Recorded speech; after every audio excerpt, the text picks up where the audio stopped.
Hello दोस्तों, welcome to my YouTube channel Jagriti education channel में आपका स्वागत है।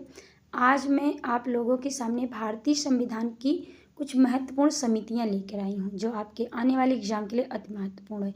एग्जाम कोई भी हो, गवर्नमेंट की तैयारी कर रहे हैं, आपको पॉलिटिकल साइंस यानी पॉलिटिक्स आपके सिलेबस में है तो समितियों से क्वेश्चन बहुतायत मात्रा में पूछे जाते हैं, चाहे वो टेट हो, सी टेट हो, यस टेट हो अथवा आर ओ पीसीएस कोई भी एग्जाम। जीके जीएस में अगर राजनीति शास्त्र आता है तो समितियां आती 2-3 क्वेश्चन यहाँ से उठाए जाते हैं। तो ये पढ़िए और ज़्यादा से ज़्यादा मात्रा में शेयर कीजिए, लाइक कीजिए, सब्सक्राइब कीजिए और सजेशन के लिए हमको कमेंट भी कीजिए। तो ये रहा भारतीय संविधान की महत्वपूर्ण समितियाँ।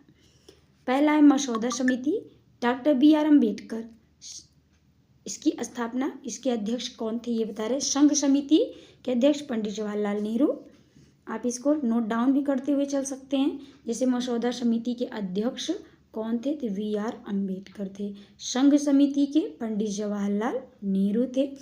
और इसके आगे प्रांतीय संविधान समिति, प्रांतीय संविधान समिति जो थी इसके अध्यक्ष कौन थे, सरदार वल्लभ भाई पटेल। आगे देखते हैं संघीय संविधान समिति, इसमें पंडित जवाहरलाल नेहरू इसके भी थे। तो जो किसी बार बार जिसके उसको एक साइड में आप राइट करते हुए चलिए। जैसे पंडित जवाहरलाल नेहरू ने कई समितियों में शामिल थे और सरदार वल्लभ भाई पटेल, इनके मोस्ट इंपॉर्टेंट इन दोनों को अलग करके जिन जिन समितियों में थे इनके सामने राइट करके ऐसे आप नोट्स बना सकते हैं। तो आप नोट डाउन भी करते हुए चलिए। नेक्स्ट देखते हैं संघीय संविधान समिति जिसके अध्यक्ष पंडित जवाहरलाल नेहरू थे।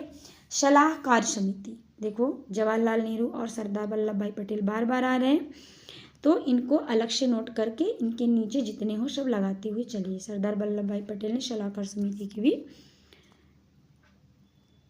अध्यक्ष थे। शैक्षिक आयोग और समितियाँ, अच्छा समितियाँ कई प्रकार की होती थी, शैक्षिक, आर्थिक, राजनीतिक, तो अलग अलग काम सबके रहते थे। अब ये समितियाँ थी, मुख्य जो समितियाँ पूछे जाते हैं और उनके अध्यक्ष पूछे जाते हैं तो ये आपके ऊपर दिए गए हैं। मसौदा समिति, संघ समिति।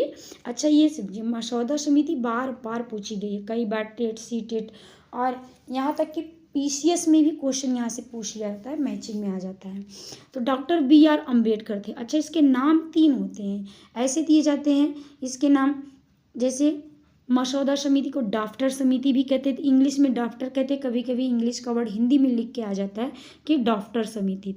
तो जब भी ड्राफ्टर समिति आए तब भी आप यही लिखेंगे, अध्यक्ष कौन थे, BR अम्बेडकर। अथवा आ जाए आपको मसौदा समिति तो भी आप यही राइट करेंगे। तो मसौदा समिति भी डॉक्टर BR अम्बेडकर ने ही लिखा था। ये आप जानते समय महत्वपूर्ण समितियाँ संघ शक्ति समिति, प्रांतीय संविधान समिति, संघीय संविधान समिति, सलाहकार समिति। इसका आप नोट डाउन करते हुए चलिए। उसके आगे है कि शैक्षिक आयोग और समितियाँ, यानी शिक्षा पर काम करने वाली कितनी समितियाँ थी यहाँ पर इकट्ठे आपको दे दिए हैं। सरलता के लिए पढ़ लीजिए ताकि आपको याद हो सके अलग अलग। तो कोठारी समिति, सबसे पहले इस कोठारी समिति पढ़ेंगे क्योंकि बार बार क्वेश्चन पूछा जाता है। भारत में शैक्षिक क्षेत्र के सभी पहलुओं की जांच करना, इसका क्या कार्य था, तो इसका कार्य था, अब इसका कार्य ये लिखा गया है, क्या लिखा गया है, कार्य लिखा गया है कोठारी समिति का। तो इसे आप कार्य डाल सकते हैं कि क्या कार्य, एक बार डाल दो सब समझते रहेंगे। तो भारत में शैक्षिक क्षेत्र के सभी पहलुओं की जांच करना ये इसका काम था। नेक्स्ट देखते हैं राधाकृष्णन समिति, राधाकृष्णन आयोग। राधाकृष्णन आयोग 1948 से 49 उच्च शिक्षा की समीक्षा करना। कब आया था, डेट भी जो जैसे पूछा जाता है इसके डेट भी पूछे गए राधाकृष्णन के। तो उच्च शिक्षा यानी उच्च शिक्षा के, इसमें शैक्षिक क्षेत्र के सभी पहलुओं की जांच करना था कोठारी समिति की। लेकिन राधाकृष्णन आयोग की जो समिति आई थी वो उच्च शिक्षा की, हाई एजुकेशन की ही प्रॉब्लम्स को सॉल्व करती थी। नेक्स्ट देखते हैं हम मुदालियर आयोग। अच्छा मुदालियन आयोग है तो इसकी स्थापना कब हुई थी, तो 1953 में हुई थी। ये पढ़ लो, इम्पोर्टेंट तो है। तो माध्यमिक शिक्षा पर केंद्रित थी। तो ऐसे देख लेंगे टाइप्स आपके हैं। राधाकृष्णन हाई एजुकेशन को देखती थी, मेडुअल में एजुकेशन देखती थी, मुदालियन आयोग देखती थी और इसके पहले सभी पहलुओं की जांच जो करता था वो कोठारी था। अब कस्तूरी रंगन समिति, अच्छा इसमें जो भी रखा गया सब इंपॉर्टेंट है, क्रम के अनुसार ही रखा गया है। तो कस्तूरी रंगन समिति का कार्य क्या क्या था, राष्ट्रीय शिक्षा नीति की मसौदा समिति के प्रमुख थे ये सब। अब आगे देखते हैं हम, कुछ ऐसी समितियां भी आई थी जैसे शैक्षिक हुई तो आर्थिक समितियाँ भी आई हुई थी। तो इनका आर्थिक और वित्तीय समितियों को हमने यहाँ पे अलग कर दिया है आपकी सुविधा के लिए, ताकि आप पढ़ के अपने एग्ज़ाम को क्रैक कर सकें। आई होप आप लोग को अच्छा लगेगा। अच्छा लग रहा होगा तो आप दूसरे को भी शेयर कर दीजिए ताकि उसको भी सुविधा मिल जाए। कर भला तो हो भला।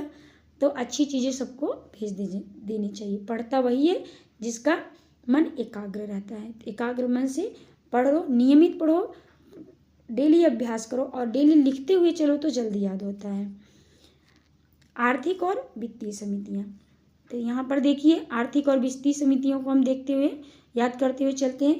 पहला है केलकर समिति, जो 2002 में आई हुई थी। कब आई थी? 2002 में। देखो यहाँ पे 2002 में आई हुई थी केलकर समिति। कर संरचना में सुधार, ये इम्पोर्टेंट है कि कार्य क्या था इसका, कर, टैक्स। तो कर संरचना में सुधार के लिए समिति आई थी। सुधार समिति भी इसको बोलते हैं, केलकर समिति को। मल्होत्रा समिति बीमा क्षेत्र में आई थी, बहुत बार पूछा गया बीमा सुधार में। तो केलकर समिति के से कर संरचना में सुधार, कर में सुधार। मल्होत्रा को देख ले, बीमा में सुधार। और नेक्स्ट देखते हैं मालेगांव समिति। मालेगांव समिति में देख लेते हैं कि मल्होत्रा के बाद मालेगांव समिति में प्राथमिक बाजार में सुधार और यूटीआई का पुनर्स्थापना। तो ये प्राथमिक बाजार की सुधार तीनों थी। आर्थिक क्षेत्र में सब सुधार से ही आई हुई थी। नेक्स्ट देखते हैं नरीमन समिति। नरीमन समिति 1991 में आई थी, बैंकिंग क्षेत्र में सुधार के लिए आई थी। नेक्स्ट देखते हैं रेखी समिति, ये भी इम्पोर्टेंट है। रेखी समिति पढ़ ले, अप्रत्यक्ष कर के लिए आई थी। टंडन समिति, ये भी बहुत बार पूछा गया, बैंकों द्वारा कार्यशील पूंजी विश्लेषण। बैंकों द्वारा कार्यशील पूंजी का वित्त पोषण करना इसका कार्य था। तो इसमें कभी कभी 4-5 भी पूछ लिए जाते हैं, ऐसे मैचिंग में करके। आप तैयार रहिए, सारी समितियों को पढ़ लीजिए, इससे आगे कुछ नहीं आता है। जो हम यहाँ पे बताएं वही इतने से ही पूछी जाती है। इसमें जिसमें हम बोल दिए कि इम्पोर्टेंट है तो वो ज़्यादा मात्रा में, ज़्यादा चांसेस रहते हैं उसके आने के। तारापुर समिति, पूंजी खाता परिवर्तनीयता, ये इसका कार्य था तारापुर समिति का। नेक्स्ट देखते हैं अन्य कुछ समितियां थी, जैसे अब शैक्षिक हो गई, आर्थिक हो गई, तो कुछ अन्य समितियां मिली जुली थी जिसको हम पढ़ लेते हैं, कभी कभार पूछ ली जाती हैं। एम.बी. शाह समिति, तो हम तैयार रहे हर प्रकार से। एम.बी. शाह समिति विदेशों में जमा कर काले धन की जांच के लिए। ये जब काले धन की जांच की बात आती है तो ज़्यादा से ज़्यादा करंट में बहुत पूछा जाता है। तो एन वोहरा समिति, ये भी इम्पोर्टेंट है आपके लिए। वोहरा समिति राजनेताओं और अपराधियों के बीच संबंधों की जांच के लिए ये समिति की स्थापना हुई थी। नेक्स्ट देखते हैं मंडल आयोग समिति। मंडल आयोग समिति में देखेंगे हम सामाजिक और शैक्षणिक रूप से पिछड़े वर्गों की पहचान के लिए समिति थी। नेक्स्ट देखते हैं गोस्वामी समिति।